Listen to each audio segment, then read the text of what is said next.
Bonjour, ici Florence Eliana et aujourd'hui je sentais important de vous partager un rêve que ma petite sœur elle a eu ce printemps dernier, le printemps 2020, et c'est un rêve sur l'Antéchrist à venir.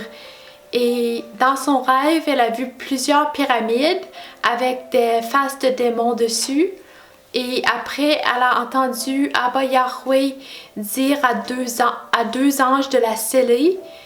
Et après ça, Dieu lui montra l'Antéchrist à venir et il lui montra que ça allait être la prochaine célébrité à apparaître sur scène.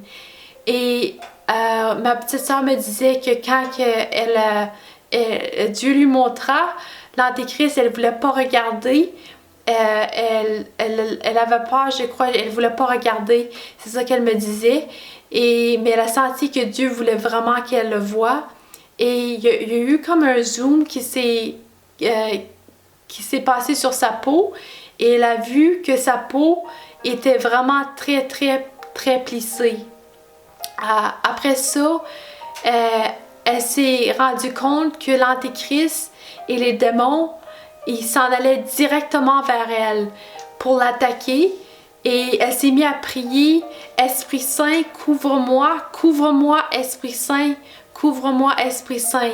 Et quand elle priait comme ça, les coups et les attaques de l'ennemi, c'est comme si ça passait à travers elle et elle sentait presque rien. Par contre, quand elle priait juste un peu moins, elle me disait qu'elle sentait les coups la frapper plus fort. Et après cela, elle s'est vue sur une plateforme et elle a vu Jésus sur la plateforme. Et elle a eu un moment qu'elle a dit « Oh wow, maintenant je peux aller embrasser Jésus ». Mais elle a vu que c'était pas le moment parce que Jésus il était sur la plateforme et il avait comme les mains comme en bas de la plateforme. Et il est en train de mettre des pack-sacs sur le dos des gens. Et il leur disait le verset suivant dans Genèse 4, 7. Je vais vous le lire, Genèse 4, 7.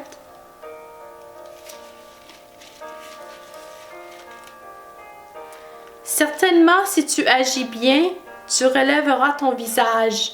Et si tu agis mal, le péché se couche à la porte, et ses désirs se portent vers toi. Mais toi, domine sur lui. Alors voilà, ça c'était le rêve de ma petite sœur. Et je sentais important de vous partager ça aujourd'hui parce que on vit, comme la Bible nous dit, les derniers temps seraient des temps vraiment très trompeurs, très déceptifs et très aveuglants.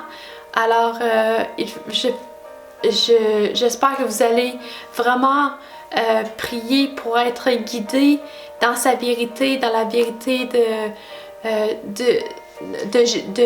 ce que la Bible nous parle, qu'il faut vraiment être habité en Jésus, demander que son Esprit Saint vienne habiter en nous pour qu'on puisse être guidé en tout temps dans sa vérité et ne point compromettre d'aucune façon.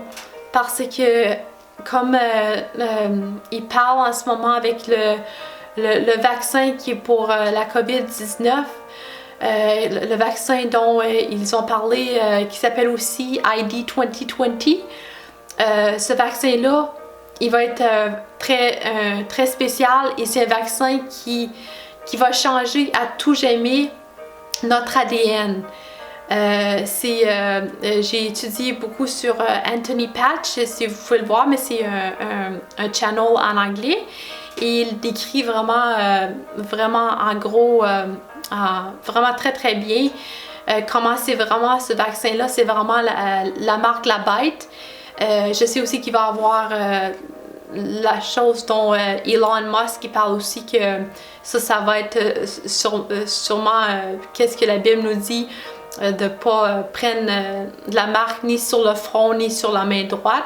Je crois que Elon Musk il y a la version qui va dans le front, mais il ne faut pas prendre aucun des deux. C'est comme la Bible nous dit, je vais vous lire le texte dans l'Apocalypse.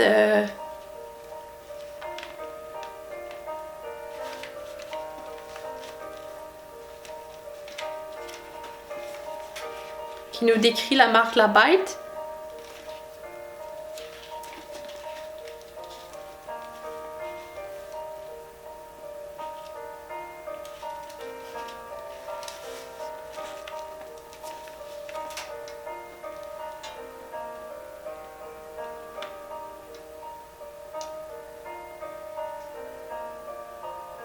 Ça nous décrit aussi l'Antéchrist. Apocalypse 13. Et puis je vis monter de la mer une bête qui avait 10 cornes et 7 têtes, et sur ses cornes 10 diadèmes, et sur ses têtes des noms de blasphème. La bête que je vis était semblable à un léopard. Ses pieds étaient comme ceux d'un ours, et sa gueule comme une gueule de lion. Le dragon lui donna sa puissance et son trône et une grande autorité. Et je vis l'une de ses têtes comme blessée à mort. Mais sa blessure mortelle fut guérie. Et toute la terre était dans l'admiration derrière la bête. Et ils adorèrent le dragon parce qu'il avait donné l'autorité à la bête. Et ils adorèrent la bête, en disant qui est semblable à la bête et qui peut combattre contre elle. Il lui fut donné une bouche qui proférait des paroles arrogantes et des blasphèmes. Et il lui fut donné le pouvoir d'agir pendant 42 mois. Et elle ouvrit sa bouche pour proférer des blasphèmes contre Dieu, pour blasphémer son nom et son tabernacle, et ceux qui habitent dans le ciel. Et il lui fut donné de faire la guerre aux saints et de les vaincre. Et il lui fut donné autorité sur toute tribu, tout peuple, toute langue et toute nation. Et tous les habitants de la terre l'adoreront, ceux dont le nom n'a pas été écrit dès la fondation du monde dans le livre de vie de l'agneau qui a été immolé. Si quelqu'un a des oreilles, qu'il entende. Si quelqu'un mène en captivité, il ira en captivité. Si quelqu'un tue par l'épée, il faut qu'il soit tué par l'épée. C'est ici la persévérance et la foi des saints.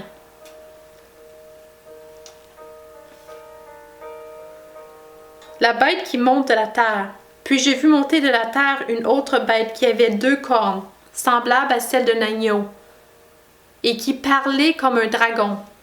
Elle exerçait toute l'autorité de la première bête en sa présence, et elle faisait que la terre et ses habitants adoraient la première bête, dont la blessure mortelle avait été guérie. Elle opérait de grands prodiges, même jusqu'à faire descendre du feu du ciel sur la terre, à la vue des hommes, et elle séduisait les habitants de la terre par les prodiges qui lui étaient donnés d'opérer en présence de la bête, disant aux habitants de la terre de faire une image à la bête qui avait la blessure de l'épée et qui vivait. Et il lui fut donné d'animer l'image de la bête, afin que l'image de la bête parlât et qu'elle fit que tous ceux qui n'adoraient pas l'image de la bête fussent tués. Et elle fit que tout petit, et voilà, le verset 16, et elle fit que tout petit et grand, riche et pauvre, libre et esclave, reçussent une marque sur leur main droite ou sur leur front. Et que personne ne put acheter ni vendre sans avoir la marque, le nom de la bête ou le nombre de son nom. C'est ici la sagesse. Que celui qui a de l'intelligence calcule le nombre de la bête, car c'est un nombre d'hommes et son nombre est 666. Voilà le verset. Et donc, pour avoir, il faut que votre nom soit écrit dans le livre de l'agneau de Dieu immolé. C'est ça, ça dit ici, qui a été immolé. Et pour ceux qui vont prendre la marque de la bête, leur nom va être retiré du livre de vie de l'agneau. Alors c'est vraiment important de ne point compromettre pas du tout pour ce qui s'en vient. Ça va vraiment être important, même si c'est jusqu'à la mort, il faut persévérer. Parce que c'est ça que ça nous dit, que Jésus nous a dit, que même ceux qui vont endurer jusqu'à la fin seront sauvés. Mais il faut endurer jusqu'à la fin. Et il ne faut pas du tout compromettre. Et il faut rester ferme dans notre foi.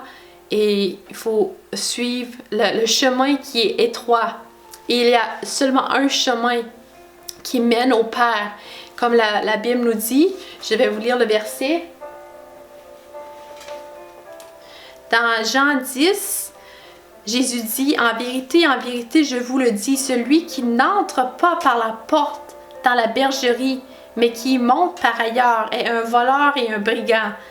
Mais celui qui entre par la porte est le berger des brebis. Le portier lui ouvre et les brebis entendent sa voix. Il appelle par leur nom les brebis qui lui appartiennent, et il les conduit dehors. Lorsqu'il a fait sortir toutes ses propres brebis, il marche devant elles, et les brebis le suivent, parce qu'elles connaissent sa voix. Elles ne suivront point un étranger, mais elles fuiront loin de lui, parce qu'elles ne connaissent pas la voix des étrangers. Jésus leur dit cette parabole, mais ils ne comprirent pas de quoi il leur parlait. Jésus leur dit encore, en vérité, je vous le dis, je suis la porte des brebis. Tous ceux qui sont venus avant moi sont des voleurs et des brigands, mais les brebis ne les ont point écoutés. Je suis la porte. Si quelqu'un entre par moi, il sera sauvé. Jésus est la porte. Il y a seulement une porte qui mène au Père, une porte qui mène à la vie éternelle, et c'est Jésus. Et si quelqu'un entre par moi, il sera